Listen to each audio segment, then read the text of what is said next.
नमस्कार सर्वांना. तर बघा, येत्या 6 जुलैपासून चातुर्मास हा चालू होणार आहे.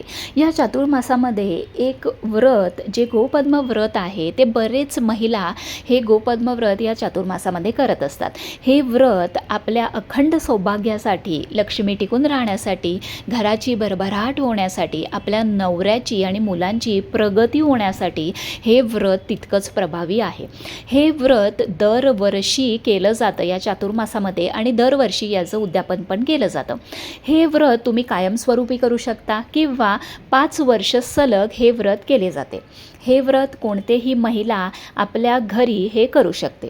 या व्रतासाठी आपल्याला 30+3 म्हणजे 33 गोपद्माची जी रांगोळी आहे ती आपल्याला दररोज काढायची आहे. तर हे जे काही नियम आहेत, ह्याचं उद्यापन कसं करायचं, काय नैवेद्य दाखवायचा, हा संपूर्ण व्हिडिओ आपल्या चॅनलवरती आहे, तो नक्की बघा.